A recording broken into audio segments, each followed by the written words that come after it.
Hello. The doors to the Viridian Tea House are now open. I bid you welcome and happy Friday. It's been a crazy week. I mean, with the snow and just everything. But hopefully, just for a few minutes, you can take a break and enjoy a cup of tea with me. And speaking of which, let's begin. So, the tea I brewed today is called Hattie Mae and LC. Those are the names of my grandparents. Both have died. And the story behind Hattie Mae and LC was even though both of them were not tea drinkers, they were feisty, down to earth people that could easily cuss you out within a few minutes. And because of my granddad, I got into jazz music. So I wanted to create a tea blend to remember them by, and thus Hattie Mae and LC was born. This is what the tea actually looks like. If you can see, it's a black tea with dried lemon peel, ginger, and dandelion. You can smell the spiciness of the ginger. However, and I've already brewed this in my French press and I consumed it because, well, I like tea. But I noticed that when the tea got colder, it actually brought out the ginger and the lemon. So if you have a cup of tea with you, or if you don't, then raise a cup and enjoy. Now, see, normally with my black tea blends, I use the same Assam, which comes from the Assam region of India. And I use that particular kind of tea because it's very mellow and it's very earthy and it works well with other ingredients. However, in making the Hattie Mae and LC and letting it cool, I've noticed that I'm getting more of the ginger, the dandelion, and the lemon peel, and the Assam is kind of muted. I'm not saying that's a bad thing, but just noticing that. My grandparents would have probably told me to put sugar in it or something like that, but enjoy another sip of my grandparents' tea. Yeah, the more I drink it, the more of the lemon and the ginger are coming out. And if you're interested in purchasing this tea, you can get this blend and all my other blends through my Etsy store, which is Viridian Tea Company. And Viridian is spelled Viridian Tea Company. It's all one word. You can find all my blends there, and including some of the books that I've written and some of the books that some of my friends have written that have inspired some of the tea blends. Which brings me to the next part of the Tea House segment, talking about the books I've read recently. First one was written by a dear friend of mine named J.L. Mulvihill. I get the glare away from that. But this is the third book in the Steel Root series. This one is called Rails West. Now, a bit of a confession. I read the first two books. Actually, I devoured the first two books and I thoroughly enjoyed them. The third book I've had for about 5 years and I didn't read it. I don't know why. I just wanted to read other books.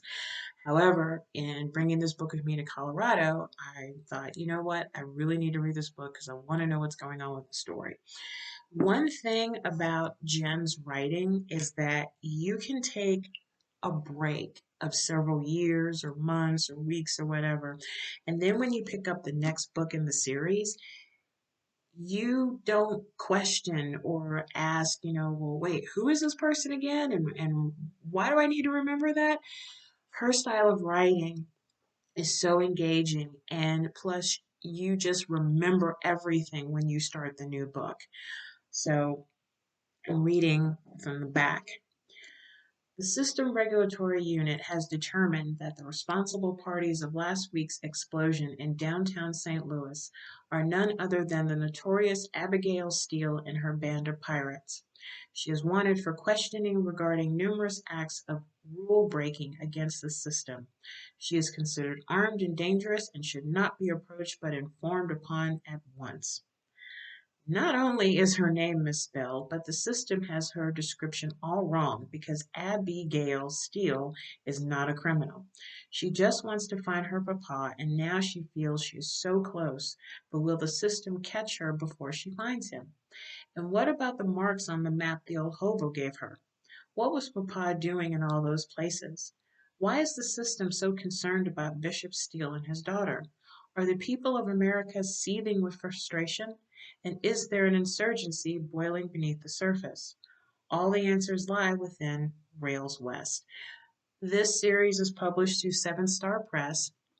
And if you're looking for a good series to read to I'll say a middle school, high school kid, or even adult who enjoys strong female characters and hobo culture and railroad history, alternative history, steampunk, just a wild, great tale that just grips you and doesn't let go. You definitely need to try the Steel Root series. And like I said, this is the third book. I did talk with Jen not too long ago, and she said that she is working on the fourth book. So, yay, Mazel Tov! This is awesome. So, definitely, that's a winner. Second book is another one that I devoured by another friend of mine. This is the Snow series by Bobby Nash. This series was published through Ben Books. Wow. Okay, so you see how thin it is? Don't let that fool you. It grabs you by the throat. Notice a pattern here. It grabs you by the throat and it doesn't let go. I have been meaning to read Bobby's works, and I've known Bobby for quite some time. He's a really, really cool dude. Reading this was like, oh, dude, you're going to make me broke. You're going to make me broke. So, reading the back of this one, sometimes half an inch is all that stands between life and death. Abraham Snow's career ended with a single shot. Left for dead, the undercover operative barely survived an assassin's bullet. After a long and painful recovery, Snow retires. He returns home to rest and recuperate, only to get swept up in the family business, one just as dangerous as his previous profession, especially when he gets caught in the crossfire between his father and grandfather. When he thwarts an assassination attempt on a diplomat that endangers his sister, Snow leaps into action to keep his family out of a highly trained killer's crosshairs. Did not let up at all. I love the pacing. I love the characters. I'm looking forward to the second, third, fourth, 20th, you name it. Bobby, please keep writing these books. Great story, leaves you wanting more, and I just can't recommend it enough. And like I said, this is published through Ben Books. So this is the first book in the Snow series, Snow Falls by Bobby Nash. Now, the third book I'm actually reading right now, and this is written by R. Hunsinger. Let me check this out. This is through Four Fools Press. This book is titled Dark Roots, The Reese Legacy. Now, this one is a collection of three different short stories involving the Reese family. So, once again, here we go. For centuries, members of the Reese family, using faith, magic, and steel, have rallied against the gates of hell and all the evils that surpass human understanding. Each generation chronicles its secrets, trials, defeats, and victories for the next. For mankind, history is a battle between good and evil. For Reese, it is their legacy. Welcome to Dark Roots, three branches of horror and heroics from the Reese family tree. So the first story is called The Hunters. This takes place in England, 1611. The second story is titled The Fox and Hound. This takes place in the Carolinas, 1777. And the third story, The Snare of the Hunted, which takes place in Massachusetts, 1925. I am halfway through the second story, but I'll tell you something about R. Hunsinger's writing. He kind of reminds me of Hemingway. He is short and to the point, but he doesn't let up. And it's just go and go and go and go. And you want more. Again, notice a pattern with these three authors. You want more with these three writers. They have their own way of writing, but it just grips you. and it keeps you entertained and it keeps you within their world until you end the book. And then, even then, you're still thinking about the story. So, hopefully, I'll be able to finish this book later today and give it a nice, proper review. But so far, the Hunters had me kind of squirming, going, "Ooh, that's okay." And for somebody who writes dark fantasy and horror, it takes a lot to make me go, "Ooh." Um, I'm halfway through the second story. I'm looking forward to the third one. But like I said, if you're looking for a good collection of short stories, check out R.R. Hunsinger's Dark Roots: The Reese Legacy through Four Fools Press. Enough about that. Anyway, I know that this past week has not been the greatest for a lot of people. On top of COVID, we're also dealing with the winter storm and snow that's hitting areas that haven't seen snow in quite some time. And I figured I would end this with just a little breathing meditation. Nothing fancy or big, just kind of that kind of moment. So get into a comfortable position. You can either be sitting or lying down. And if you want, you can close your eyes or you can keep them open and have them softly focus on something in the distance. So I'm going to have my eyes closed. So just take a deep breath in and let it out. Take another deep breath in and let it out. And now just return to your regular breathing pattern. Just focus on your breath.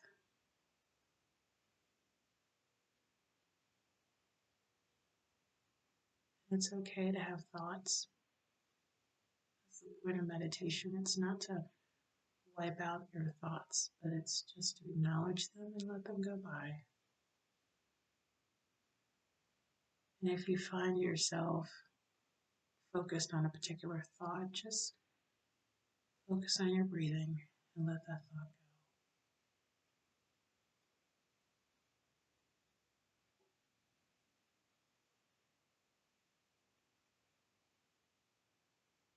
It's not easy sometimes, especially with what's going on around us. But if we can take the time to just breathe, sometimes that does help. If your jaw feels tense, just kind of let it loose. If your tongue is sticking to the roof of your mouth, just let it gently fall. If your shoulders are hunched up, which I do that a lot, just let them fall.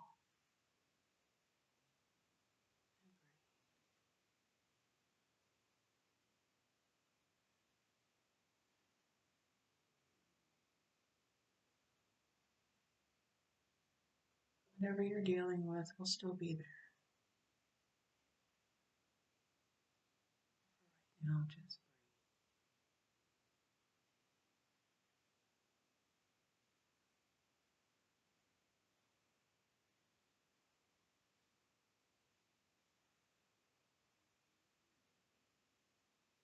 take a deep breath in and let it out.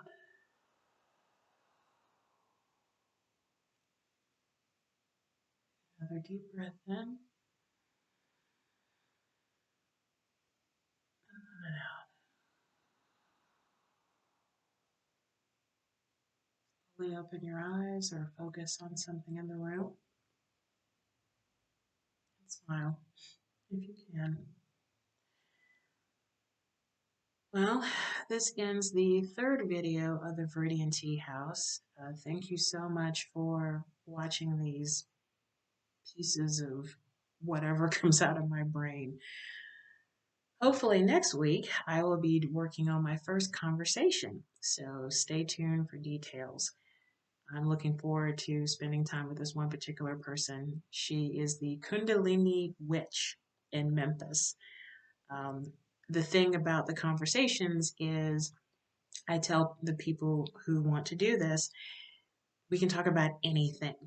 There's no script. You choose, and we go from there. But on one stipulation, I have to have tea, you have to have tea or coffee or water or juice. Let's just have a conversation. And speaking of which, if you're interested in being a part of the conversation part of this tea house, please send me an email to teagoddess, TEAGODDESS 74 at gmail.com. Like I said, you choose the conversation topic. Make sure you have a beverage in hand, nothing alcoholic, please. and, and we'll just spend 30 minutes. And if you don't mind being recorded, then mazel tov. That's awesome. So until then, take care, stay warm, read lots of books, and as always, drink lots of tea. Bye for now.